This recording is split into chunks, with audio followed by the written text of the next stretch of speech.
J'ai certes ta parole dans mon cœur afin de ne pas pécher contre toi. Que cette parole soit cachée au fond de mon esprit pour produire le fruit qui t'est agréable.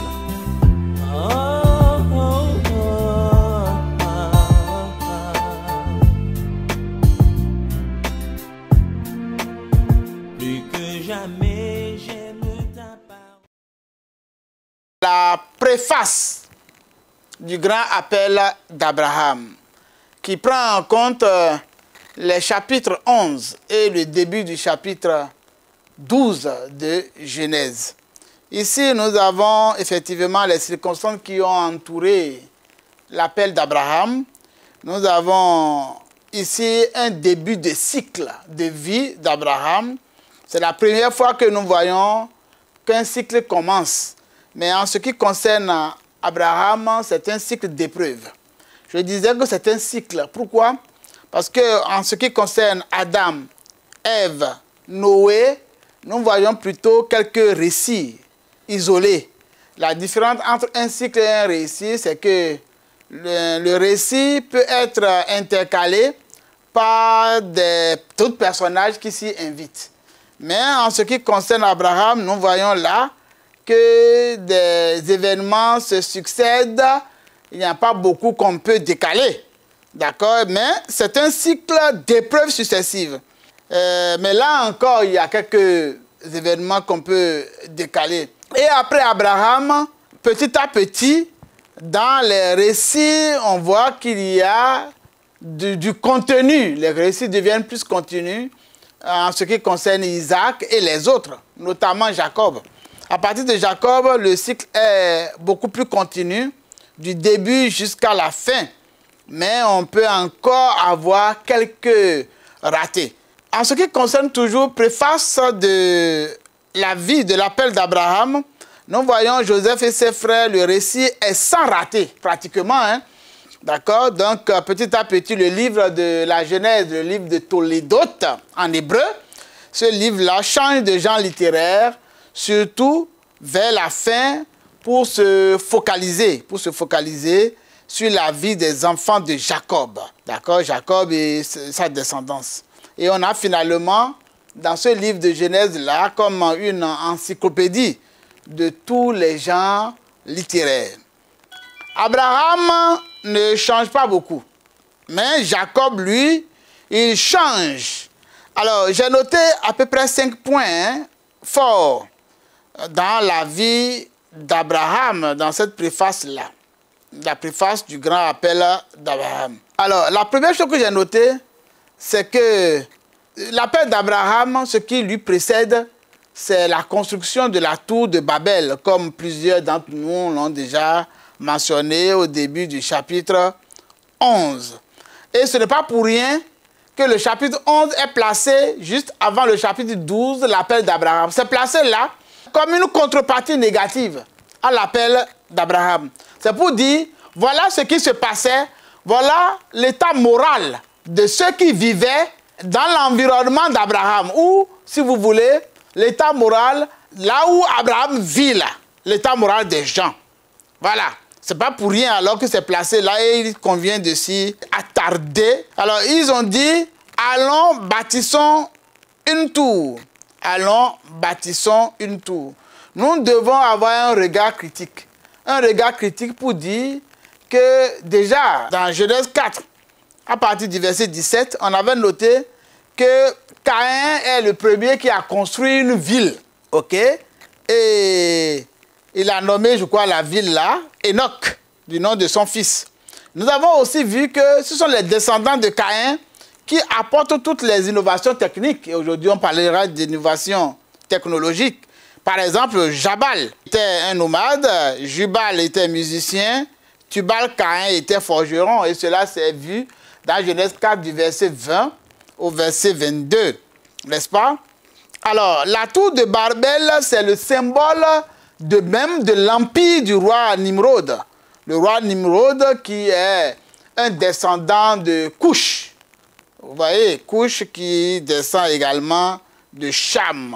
Et c'est Nimrod qui domine sur toute cette région de la tour de Babel. Donc, la première chose qui nous marque surtout, c'est la tour de Babel. La tour de Babel. Ok? C'est ça. Alors, la deuxième chose qui nous marque, c'est que, comme l'a dit nos éminents hommes de Dieu, hein, c'est un monument qui, la tour là, qui symbolise l'arrogance humaine, qui met l'homme au centre de ses réalisations personnelles en ignorant Dieu. Nous allons confirmer cela tout à l'heure. Voyez-vous, ils ont dit une expression qu'ils ont utilisée en hébreu, c'est l'anoum, pour nous. Ça veut dire pour nous, le mot pour nous. C'est vrai que c'est écrit bâtissons-nous, mais si on doit être plus correct, on dirait bâtissons pour nous. Voyez-vous, dans Genèse 11, verset 4, c'est bâtissons pour nous. Donc ils se mettent au centre. Ils veulent faire quelque chose pour eux. Ça veut dire qu'il y a comme une rébellion. Mais une rébellion par rapport à quoi? Nous arrivons progressivement, voyez-vous. Ils ont dit bâtissons pour nous. C'est-à-dire, nivne la-nous. Nivne la-nous, c'est-à-dire bâtissons pour nous. Et ils ont aussi dit venasse la-nous. Venasse, bon, vous vous souvenez quand on étudiait Genèse, les premiers chapitres, quand Dieu a dit faisons, il a dit naase, Adam. Faisons Adam. Voilà, ici c'est venasse la-nous. C'est-à-dire faisons pour nous. Ça veut dire que les hommes prennent la décision de s'accaparer eux-mêmes de quelque chose. Voyez-vous? C'est très important. Et ils veulent faire quoi? Ils veulent faire une tour qui va au sommet. Donc quelque chose qui va toucher le sommet du ciel.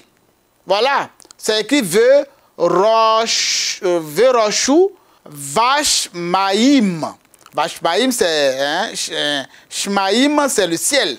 Voyez-vous, donc roche, c'est la tête. C'est-à-dire quelque chose dont la tête touche le ciel. Ça veut dire que l'humanité ici ne se contente pas seulement de la terre où Dieu l'a placée, mais l'humanité veut aller maintenant au ciel. L'humanité veut rivaliser avec le ciel, puisque le ciel est la demeure de Dieu. Très important. Ils ont dit, faisons pour nous une ville et une tour. Une ville en hébreu, c'est Ir. D'accord? C'est écrit Ir ou Migdal. Ir, c'est ville. D'accord? Ou, en hébreu, c'est la conjonction de coordination et. Et Migdal, c'est la tour. Donc, ils veulent faire non seulement une ville et une tour. Et on avait déjà dit que Caïn, le rebelle, Caïn, l'assassin, est celui qui a initié la ville. Tout en haut de cette tour-là se trouvait le temple de la divinité de Babylone. Le temple de la divinité de Babylone. Donc, vous voyez, ça devient précis. Non seulement il crée une tour dont le sommet va toucher le ciel, mais en haut de cette tour, il y a le temple de la divinité de Babylone. C'est la deuxième chose que nous voulons dire. C'est le monument donc de l'arrogance humaine. D'accord? Et au sommet de cette arrogance, il y a leur divinité, la divinité de Babylone, qui devrait adorer. Donc, ils vont ignorer Dieu. Ou ils ignoraient Dieu. C'est dans cet environnement-là donc que Abraham et son père étaient. Alors la troisième chose que je voudrais dire, c'est que ce récit-là est polémique. Polémique rien que autour du mot Babel. Parce que le mot Babylone est ridiculisé puisqu'il est mentionné dans la langue hébraïque que cela signifie confondre. Voyez-vous? Navela. Navela veut dire confondre en hébreu. Voyez-vous? Dans Genèse 11, verset 7, Navela veut dire confondre. Or, Babel, dans la langue de la place, dans leur entendement, Babel veut dire ciel, porte du ciel. Porte du ciel. Or, en hébreu, on dit non, le narrateur nous dit que non, que c'est confusion. Voyez-vous? Les hommes ont pris une décision. On a vu au verset 4, il est dit, ils ont dit, allons et bâtissons-nous une ville et faisons pour nous une tour. Voilà, ou bien bâtissons pour nous une ville et une tour. Ok? Allons. Ils ont pris une décision. Et au verset 7, on voit aussi Dieu qui dit, allons et confondons leur langage. Ce que je voudrais souligner par là, c'est que chaque fois que l'homme décide d'agir contre le but pour lequel il est créé, Dieu prend toujours une décision. Dieu prend toujours une décision. Et c'est l'origine de la crise. C'est l'origine des crises. Toutes les crises qui existent là, l'origine, c'est que l'homme prend la décision d'agir contre le plan de Dieu. Et si l'homme prend une telle décision, il n'a qu'à s'attendre à affronter la décision de Dieu. Les hommes ont dit « allons, faisons ». Dieu dit « allons, confondons-les ». Voyez-vous? Pour faire l'application avec notre temps, ainsi que l'a mentionné tout à l'heure le pasteur Kouakou Narcisse, les hommes ont décidé de créer des hommes transgenres. Voyez-vous? Et ils ont même créé Covid. Ils ont voulu assujettir le monde. Et Dieu a permis que certains hommes comme Trump, comme Poutine, ok, ont pu conserver au moins cette moralité-là. Et Dieu les a suicidés. Et actuellement, les Européens sont confondus, en quelque sorte. Quand on lit dans les réseaux sociaux, nous voyons qu'il y a bien une confusion. Et la crise qu'ils vivent est honteuse. Pour une fois, la paix en Europe se dessine sans les Européens. Rien qu'entre les Américains et les... C'est juste une application. Nous ne faisons pas de la politique nous autres, mais nous sommes des observateurs du monde politique. Voyez-vous, Adam et Ève ont décidé de manger le fruit. Ils ont pris une décision. Hava, allons. Et Dieu est descendu. Et quand Dieu est descendu, vous avez vu ce qui s'est passé. Donc chaque fois que vous prenez une décision, faites attention. Hein. Demandez-vous si la décision que vous prenez ne va pas contre la décision divine. Si ça va contre, faites gaffe. Parce que vous allez affronter le Créateur et nul ne peut lui résister. Ce serait à votre grande confusion. Caïn a tué Abel. C'est comme un Hava. Allons. Là aussi, Dieu est descendu. Quand il a fini d'accomplir sa forfaiture. La génération de Noé a aussi dit, Hava, ok? Ils ont fait ce qu'ils voulaient. Dieu est descendu. Dieu est descendu quand ils sont rentrés. C'était dans la perversion. Voyez-vous? Nimrod et ses contemporains. Nimrod, le roi. Ils ont dit, Hava. Dieu aussi est descendu. Donc faisons très attention chaque fois que nous décidons de faire quelque chose contre Dieu. Le sens initial donc du mot Babylone, d'accord, c'est la porte du ciel. Et dans l'histoire de l'échelle de Jacob, vous savez, dans l'histoire de l'échelle de Jacob, on aura une référence directe à ce nom-là. Ok? Le sommet touche au ciel, porte du ciel. Mais le narrateur dit que ce mot Babylone ne provient pas de porte du ciel, mais plutôt du sens de confusion, tel que nous l'avons mentionné tout à l'heure. C'est pourquoi nous disons que c'est une étymologie polémique pour critiquer cette civilisation-là, cette civilisation qui veut se donner la porte du ciel, mais malheureusement qui se retrouve à sa grande honte dans la confusion des langues. Our, en Chaldée, c'est le berceau. C'est le berceau de la civilisation où se trouvait Sumer. Ok? C'est ce centre de la civilisation-là, c'est là que Abraham et sa famille vont quitter pour aller vivre, d'accord, ailleurs. Ok? Donc d'abord, Abraham va quitter là par son père biologique, puis par le Père céleste pour aller très loin vers la région de Canaan. Alors, je voudrais répondre à la première question. Est-ce que c'est Abraham qui a reçu le premier l'appel pour pouvoir aller à Canaan? Quand on lit Genèse 11, le dernier verset, notamment le verset 31, il est dit, Térak prit Abraham, son fils, et Lot, fils d'Aran, fils de son fils, et Sarai, sa belle-fille, femme d'Abraham, son fils, ils sortirent ensemble d'Our en Chaldée pour aller au pays de Canaan. Ils vinrent jusqu'à Charan, jusqu'à Haran, et ils habitaient. Les jours de Térak furent de 205 ans, et Térak mourut à Canaan. Sur cette base, et selon les anciens, c'est-à-dire les rabbins, on devrait pouvoir affirmer que le premier qui a reçu l'appel pour aller à Canaan, c'était le père d'Abraham, et non pas Abraham lui-même. Puisqu'il a pris sa famille, Térak a pris sa famille, et il a pris quelle direction? La direction de Canaan. Mais il n'est pas arrivé à Canaan. Il s'est arrêté à Haran, ou Charan, selon les versions, et il s'est implanté là, jusqu'à mourir. Donc, le premier qui a reçu l'appel, c'est Béthéra. On ne se lève pas comme ça pour aller à Canaan sans objectif.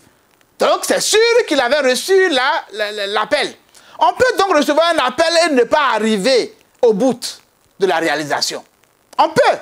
Donc faisons attention à l'appel que nous avons reçu et faisons attention pour parvenir à le réaliser comme cela se doit. C'est un détail qui souvent nous échappe.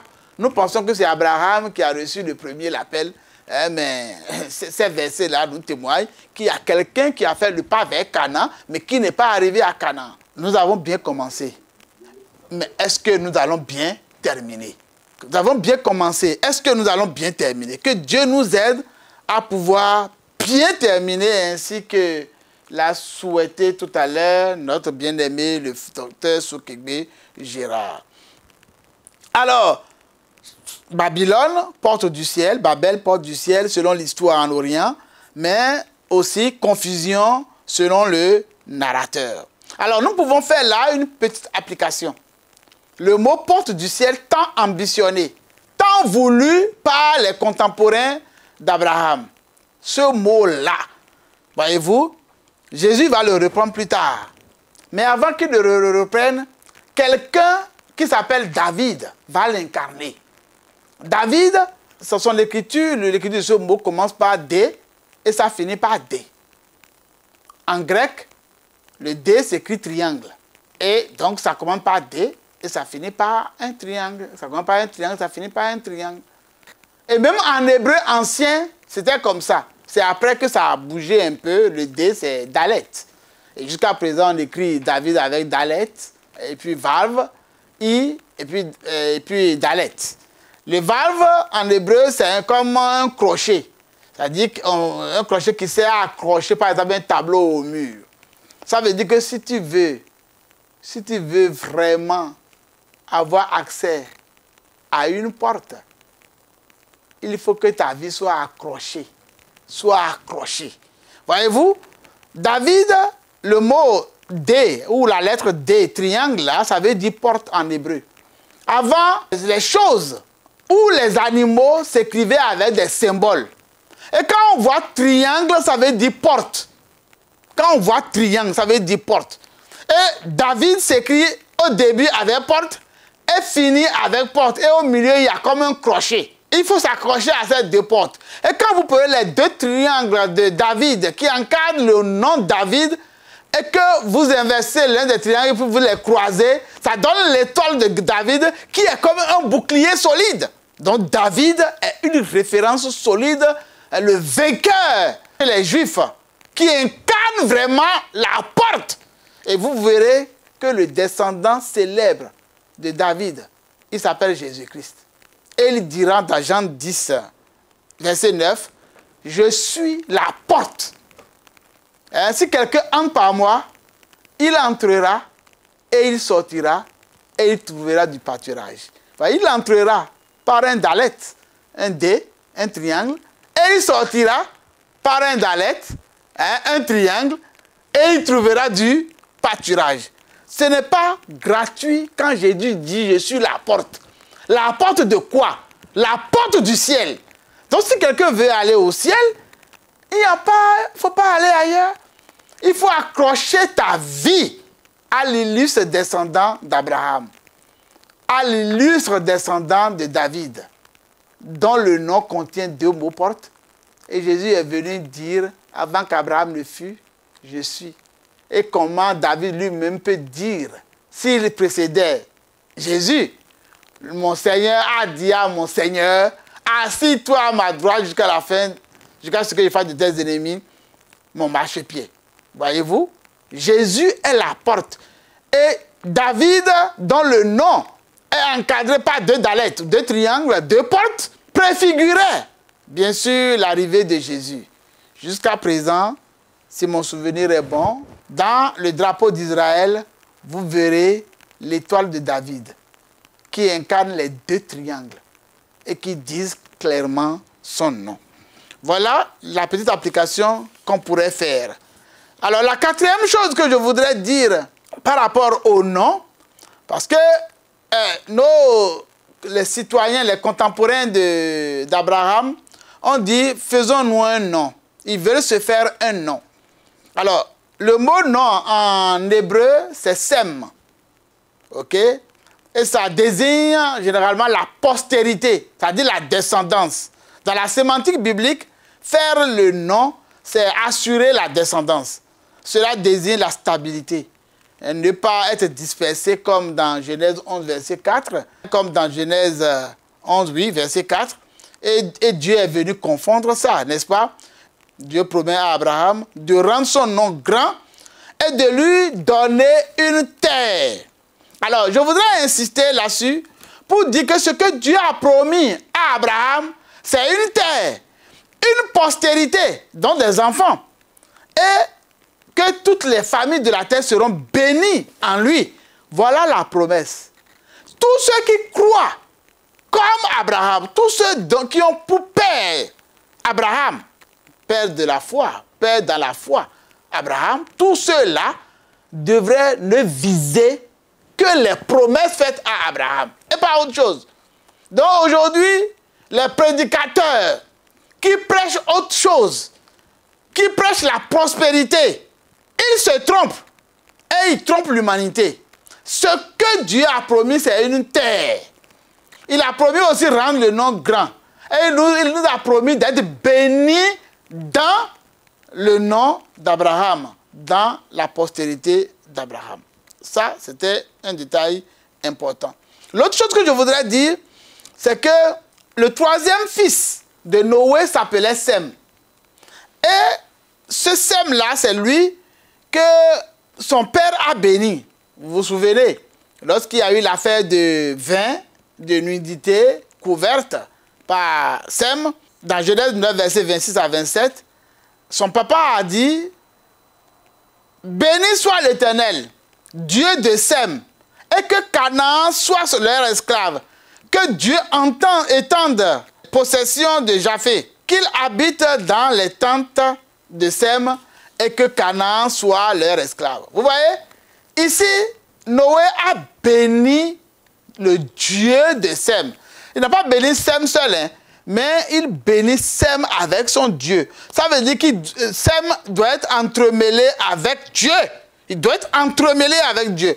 Il doit être entrelacé avec Dieu pour que sa bénédiction soit vraiment réelle. Donc, il l'a béni. Et les autres enfants, jaloux, veulent rivaliser puisque Sem s'appelle Sem. Son nom veut dire non, naturellement. Et c'est ce nom qui doit être grand. Canaan serait son esclave et même Japheth va dépendre de Sem en quelque sorte. Et voyez-vous, les autres là, ils ne veulent pas ça. Ils se rendent en rébellion contre une telle bénédiction. Or, le Père a dit, Noé a dit, et Dieu y a mis son sceau. Si Dieu a mis son sceau sur quelque chose, rien ne peut s'opposer. Ils sont en rébellion, ils veulent se faire un nom en créant une ville et une tour. Faisons tout pour ne pas rentrer en rébellion. L'idéal aurait été pour eux de rester accrochés à Sem et à la descendance de Sem pour être bénis. Puisque toutes les nations de la terre sont bénies, d'accord, dans la descendance d'Abraham et pourront être bénis dans Sem. Dieu promet donc à Abraham de rendre son nom grand et de lui donner une terre à lui. Alors donc, comme je l'ai déjà dit, c'est ce que nous devons nous rappeler.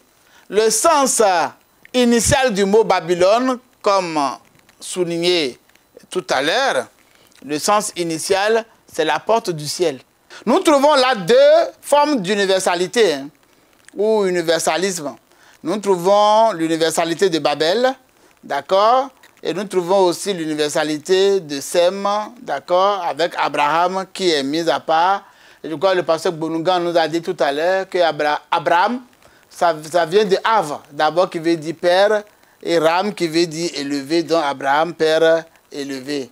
Alors, l'autre détail sur lequel je voudrais mettre un accent, c'est que à partir du moment où Dieu a décidé de bénir Abraham, vous allez voir que les bénédictions prononcées sur Abraham vont être combattues. Ça fait que Abraham a difficilement eu une postérité. Et dans sa lignée, on a noté beaucoup de stérilité. Sarah, d'abord, sa femme, Sarai, devenue Sarah, a été stérile. Ça n'a pas été facile. C'est dans sa vieillesse qu'elle a eu un enfant. Ça a été combattu. C'est comme si les forces du mal s'opposaient à la réalisation de cela. Mais Dieu a dit son dernier mot. Vous prenez l'exemple aussi de Rebecca, pratiquement 20 ans de stérilité. Vous prenez l'exemple de Rachel.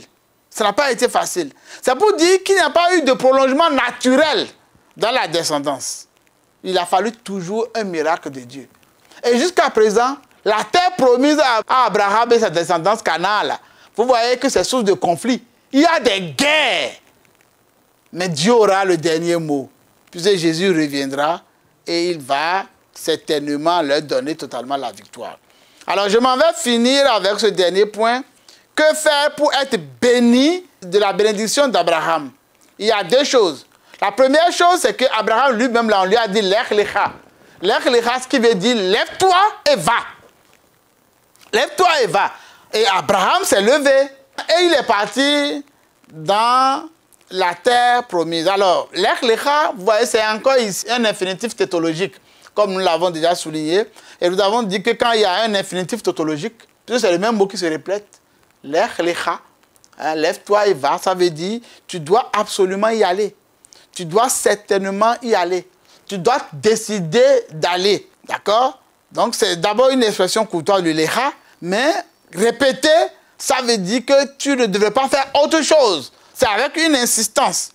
OK? Et dans ce voyage, certains pensent qu'il faut aller vers soi-même pour se découvrir. Et à travers les différentes épreuves, Abraham se découvrira. C'est une façon de voir. Mais aussi, on voit que c'est un voyage vers l'inconnu. Un voyage pour découvrir toi-même ta personnalité. OK? Pour découvrir toi-même ta personnalité à travers les différentes épreuves. C'est un saut vers l'inconnu. Le pays que je te montrerai. Le pays que je te montrerai. C'est un saut vers l'inconnu. Comme exactement quand on lui dira à Abraham, ou même à Abraham, va vers la montagne que je te montrerai. Ça veut dire que nous devons nous attendre parfois à nous lever pour aller vers les endroits, vers un endroit où pour faire quelque chose que Dieu va nous montrer. Et sans savoir même ce que nous devons aller faire, par précision, nous devons nous lever et partir. La deuxième chose qu'il faudrait faire pour pouvoir profiter de la bénédiction d'Abraham, c'est quoi? C'est de bénir Abraham, de partager sa foi, de bénir sa descendance. Voyez-vous, il est dit, je bénirai ceux qui te béniront. Si Noé avait dit à son fils, Sem, béni soit l'Éternel, le Dieu de Sem, Dieu lui dit, je bénirai ceux qui te béniront et je maudirai ceux qui te maudiront. Bon, sans être très long, je vais dire que le mot maudire ici n'est pas traduit correctement parce qu'il n'y a pas mauvais sort dedans. D'accord? C'est mekalelcha. Mekalelcha qui veut dire je vais alléger. Dieu dit je vais alléger ceux qui te négligent ou ceux qui te méprisent. Donc si quelqu'un méprise Israël, si quelqu'un méprise la descendante d'Abraham, si quelqu'un méprise le descendant d'Abraham qui est Jésus, Dieu va le rendre léger. Dieu va l'alléger. Dieu fera en sorte qu'il ne pèse rien, qu'il ne pèse pas grand-chose. C'est ce que ça veut dire. Donc l'expression maudit là n'est pas très bien rendue parce qu'il n'y a pas mauvais sort. Mekalelcha. Mekalelcha, ça veut dire rendre léger. Je vais t'alléger. C'est ce que ça veut dire. OK? Et le mot béni, c'est le varesh. Le varesh. Et ce mot-là contient dans sa racine trois lettres. Hein. Il y a la lettre bête, il y a la lettre roche, et puis il y a le cha. D'accord? Et ces trois lettres-là sont liées au mot genou. Pour dire que je vais bénir ceux qui te serviront. Je vais bénir ceux qui te serviront. On pourrait traduire cette partie-là par je servirai ceux qui te serviront. D'accord? Je servirai ceux qui te serviront. Le mot servir signifie faire du bien. OK? À quelqu'un. Ce qui constitue un avantage certain pour celui qui reçoit. Bon, voilà les quelques notes que je voudrais partager avec vous. Et pour dire malheureusement que Abraham, il est arrivé à Canaan, certes, il est arrivé à Canaan comme Dieu lui avait dit, mais malheureusement, il n'est pas resté à Canaan. Il n'a pas duré à Canaan. il est redescendu en Égypte pour aller chercher la nourriture. Alors que ce n'est pas ce que Dieu lui avait dit. Ce qui fait que Dieu lui a dit que sa descendance sera esclave pendant 400 ans en Égypte. Malheureusement, et cela va s'accomplir plus tard. Et je finis mes propos pour dire que le fait d'aller à Canaan, dans la sémantique biblique, et selon les rabbins, c'est monter. On dit souvent monter à Canaan. Donc c'est aller au sommet au plan spirituel. Et celui qui quitte Canaan pour aller à l'Égypte, on dit il descend. C'est pourquoi vous voyez souvent ces expressions dans l'Ancien Testament, on dit il monte à Canaan et il descend en Égypte. Pour dire que le sommet de la foi, c'est à Canaan. Et quand on quitte Canaan, on descend. Et pour dire aussi que chaque fois que vous arrivez au sommet de la foi, la grande tentation qui est devant vous ou devant nous, c'est de nous maintenir au sommet de la foi. Très souvent, quand on arrive au sommet, l'apostasie se présente devant nous et nous devons tout faire pour conserver notre position à Canaan. C'est le grand défi. Que celui qui croit être debout prenne garde de tomber. Je voudrais vous remercier, le temps a tourné. Je voudrais vous remercier pour la qualité de votre écoute, pour toute l'attention que vous avez prêtée à mon développement et vous dire que Dieu vous bénisse abondamment. J'ai certes ta parole dans mon cœur afin de ne pas pécher contre toi. Que cette parole soit cachée au fond de mon esprit pour produire le fruit qui t'est agréable.